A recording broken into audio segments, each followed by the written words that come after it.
Student, welcome to my online classes.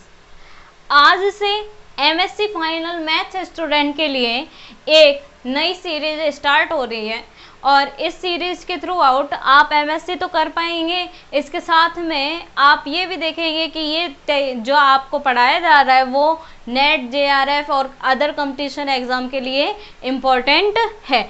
अब इस series में हम बात करें कि इस सीरीज में क्या है, एक तो आपको मैं जर्नल इंट्रोडक्शन देंगे कि आज जर्नल इंट्रोडक्शन में आपको मैं बुक्स के नाम बताऊंगी कि पेपर्स कौन कौन से हैं और किस टाइप के पेपर्स आपके लगते हैं। अब देखिए इनमें दो तरीके के स्टूडेंट आते हैं, प्राइवेट और रेगुलर स्टूडेंट। तो रेगुलर स्टूडेंट्स हैं उनके लिए ये 5 पेपर है।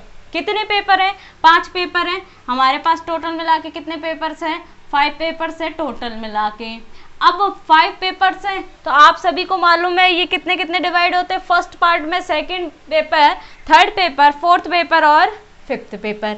अब फर्स्ट पेपर जो है उसमें 2 बुक्स हैं, एक तो है आपकी टोपोलॉजी और दूसरी है फंक्शनल एनालिसिस। सेकंड जो पेपर है उसमें कंटेनर मैकेनिक्स और थर्ड पेपर है ऑपरेशन रिसर्च। फोर्थ पेपर है कंप्यूटर एप्लीकेशन। क्या है? कंप्यूटर एप्लीकेशन, जो रेगुलर स्टूडेंट्स के लिए होता है, ठीक है।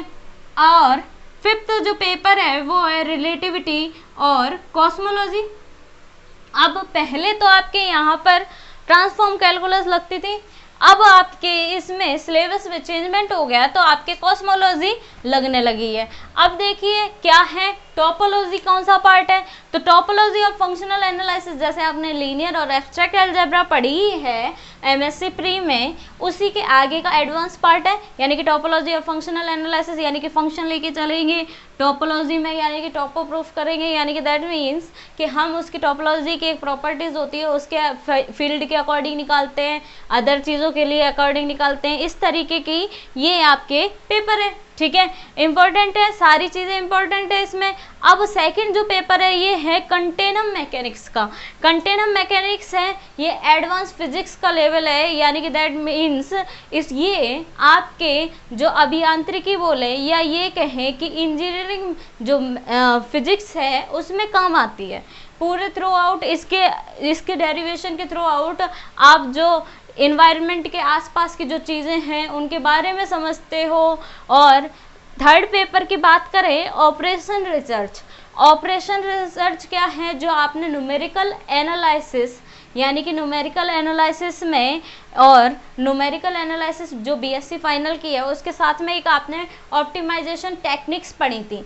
ऑप्टिमाइजेशन टेक्निक्स अब उसका अदर पार्ट या ये कहें उसका एडवांस पार्ट है ऑपरेशन रिसर्च। ऑपरेशन रिसर्च में वही आपके सिंप्लेक्स मेथड वगैरह आएंगे और भी सॉल्यूशन होंगे। अब ऑपरेशन रिसर्च का यूज कहाँ कहाँ होता है? तो ऑपरेशन रिसर्च का यूज स्टैटिक्स के क्षेत्र में होता है, स्टैटिक्स फील्ड में होता है, जहाँ आप कि हमें बहुत सी सारे है ना मौसम विभाग वगैरह होते हैं तो उनमें वैल्यूज़ बहुत ज़्यादा होती है, तो उसको हम सॉर्ट आउट करने के लिए ऑपरेशन रिसर्च का यूज़ करते हैं। इसके जो मेथड है, इसके जो अप्लाई पार्ट है उनका हम यूज़ करके सॉल्यूशन निकालते। फोर्थ पेपर आप सभी जानते हो कि कंप्यूटर क्या है, आज के ऐसा अभी कोई भी टेक्निकल पार्ट है ही नहीं, या ये कहें कि ऐसा कोई भी फील्ड नहीं है जहाँ हम टेक्निकल से जुड़े नहीं हैं, और ऐसा कोई भी जगह नहीं बची मेरे हिसाब से कि जहाँ कंप्यूटर का यूज़ ना होता हो। आपके पास हैंडसेट रहता है, ठीक है, पीसी है आपके पास घर में स्मार्ट एलईडी है, बहुत सारे मतलब आपके पास मोबाइल भी बहुत तरीके के मोबाइल होंगे, ठीक है। वो सारी चीज़ें आपके कंप्यूटर एप्लीकेशन, यानी कि कंप्यूटर का थ्रू आउट मीन समझें तो ये कहें कि हम जो कंप्यूटर या ये डिजिटल बॉडी के बारे में जो हम पढ़ाई करेंगे या जो हम समझेंगे वो किसके थ्रू आउट आएगा? कंप्यूटर एप्लीकेशन के थ्रू आउट आएगा। फिफ्थ पेपर है रिलेटिविटी एंड कॉस्मोलॉजी। ये दोबारा आपका फिजिक्स का पार्ट आएगा और इस फिजिक्स का यूज़ अंतरिक्ष वगैरह के जो ब्रह्मांड है, यानी कि आसपास का जो वायुमंडल है उसके बारे में जो भी हम चीज़ें जानेंगे। रिलेटिविटी यानी कि रिलेट करेंगे अपने आप से कि हम में ग्रेविटी है या पृथ्वी में ग्रेविटी है, पृथ्वी के आसपास क्या है, वायुमंडल में क्या है, तो वो हम रिलेटिविटी के थ्रू आउट समझेंगे। इसी तरह हमारे पास कॉस्मोलॉजी है, कॉस्मोलॉजी भी इसी का पार्ट है। तो ये है आपके पांचों पेपर, और मैं आपको इस सीरीज में स्टार्ट कराने जा रही हूँ कंटिन्यूम मैकेनिक्स, जो कि आपके ऑलरेडी आप जान चुके हो किसका पार्ट है, फिजिक्स का पार्ट है। अब कंटिन्यूम मैकेनिक्स समझते हैं कि कंटिन्यूम मैकेनिक्स क्या है। तो देखिए कंटिन्यूम मैकेनिक्स में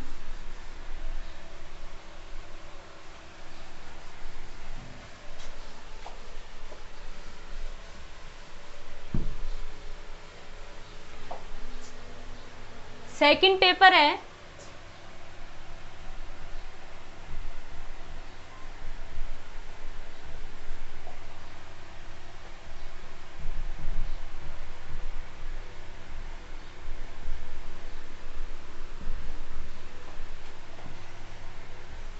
कंटिन्यूम मैकेनिक्स। देखिए आपके कंटिन्यूम मैकेनिक्स में क्या है। कंटिन्यूम मैकेनिक्स एकदम इजी है, कुछ हार्ड नहीं है, फिजिक्स का पार्ट है। ठीक है, आपको थोड़े बहुत इसमें डेरिवेशन मिलेंगे, बहुत सारी चीज़ें मिलेंगी, और ये इसका कुछ पार्ट वेक्टर से कैलकुलेटेड है, यानी कि वेक्टर से जुड़ा हुआ है। और फिर आपने वेक्टर जो बीएससी फर्स्ट ईयर में पढ़ी है, और उसके बाद एमएससी प्री में आपने जो एमएससी प्री की क्या आपने पढ़ा है, एमएससी प्री में टेंसर, ठीक है, उसके कुछ पार्ट से सॉल्व होते हुए, यानी कि बीएससी फर्स्ट ईयर के हमारे पास क्या वेक्टर और टेंसर का पार्ट मिला दें। ठीक है, इन दोनों को हम क्या कर दें, ऐड कर दें, तो हमारी कंटिन्यूम का कुछ पार्ट निकल के आएगा। अब कंटिन्यूम क्या है, बेसिक मैं आपको जानकारी दूं तो देखिए, आप हमेशा ये जानते होंगे कि हमारे पास कितनी इंडेक्स होती है। हमारे पास इंडेक्स होती है, 3 इंडेक्स होती हैं, आई जे, ये डायरेक्शन क्या है, के कैप। ठीक है, आई कैप, जे कैप, के कैप, ये वैल्यूज हैं, ये हम वेक्टर में लेते हैं। किस में लेते हैं, वेक्टर में। बट कंटिन्यूम मैकेनिक्स के हम क्या लेंगे, कंटिन्यूम मैकेनिक्स के अंदर हम लेंगे इसमें पार्ट 3 डायरेक्शन तो हम शो आउट करेंगे कि क्या है डायरेक्शन, लेकिन इसमें हम E1 वेक्टर, E2 वेक्टर और E3 वेक्टर के थ्रू आउट समझेंगे। अब इसके बाद की बात करें कि हमारे पास क्या होगा, कोई एक रिजिड बॉडी दे दी जाएगी। मान लीजिए ये पेन है, यहाँ पर पेन रखा है, तो उसकी सिचुएशन बताओ, और यहाँ पर एक आदमी खड़ा हुआ है, तो बताइए कि आदमी के साथ इसका कितना एंगल बन रहा है, थीटा कितना बन रहा है। या ये कहें कि ये अगर हम इसको रिजिड बॉडी को अगर हिलाएं, या ये कहें कि एक कर्व और खींच दें, तो बताइए पार्टिकल से डिस्टेंस कितना है, वेलोसिटी कितनी है, मास कितना है। ये सारी चीज़ें हम किस में पढ़ेंगे, कंटिन्यूम मैकेनिक्स के अंदर पढ़ेंगे। अब कंटिन्यूम मैकेनिक्स के अंदर रिजिड बॉडी होगी, हमेशा याद रखिए, और उस बॉडी का हमेशा आपको मास गिवन होगा, वेलोसिटी होगी।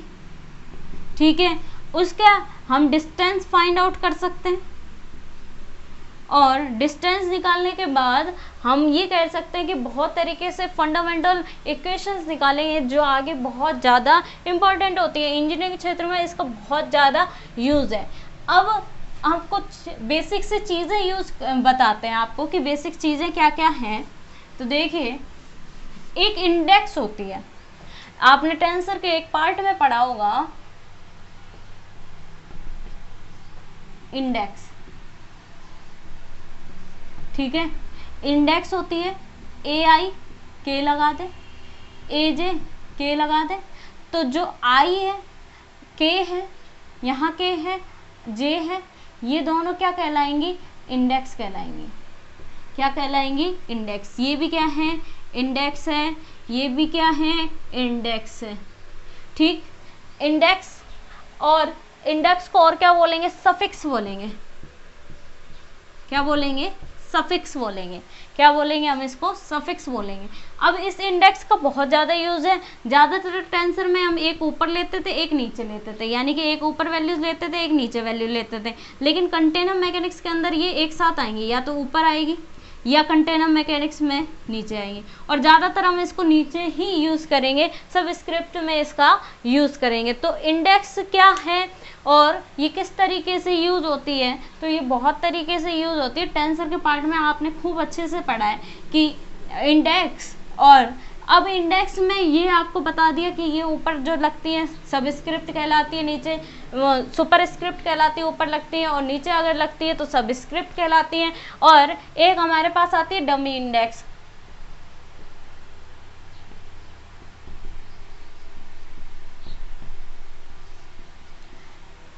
An index which can be repeated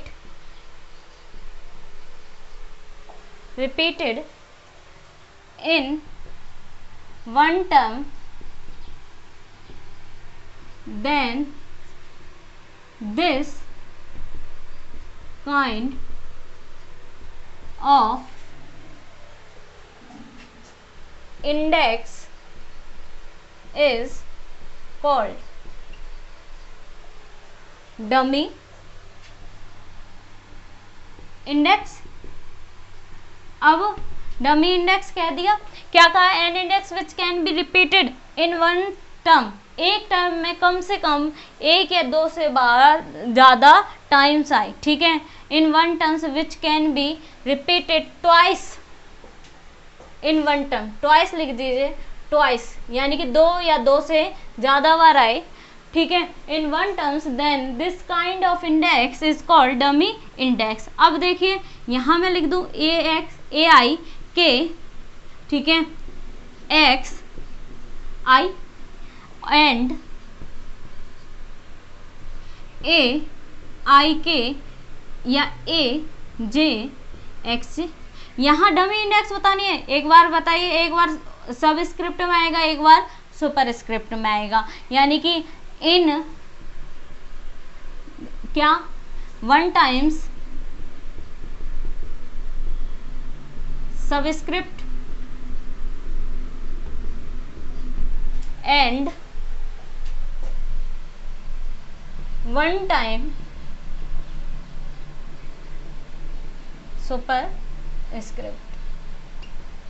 कहने का मतलब है ऐसी इंडेक्स जो एक टर्म में दो बार आए, एक बार ऊपर आए, यानी कि एक बार ऊपर आए और एक बार क्या आ जाए नीचे, तो दैट इम्प्लाइज यहाँ क्या होगा, here I and J are dummy index.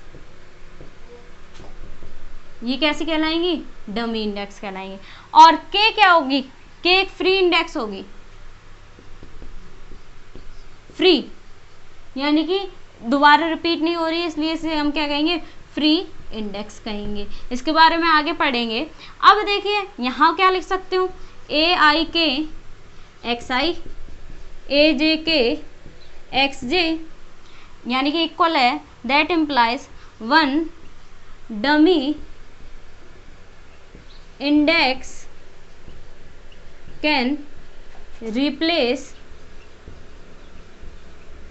Other dummy index.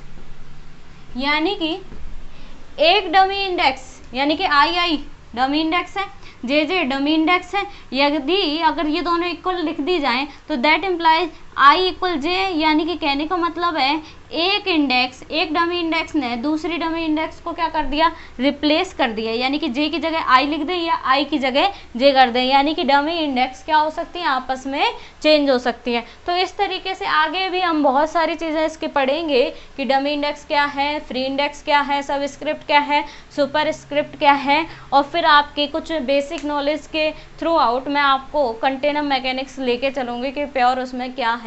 तब तक के लिए थैंक यू सो मच।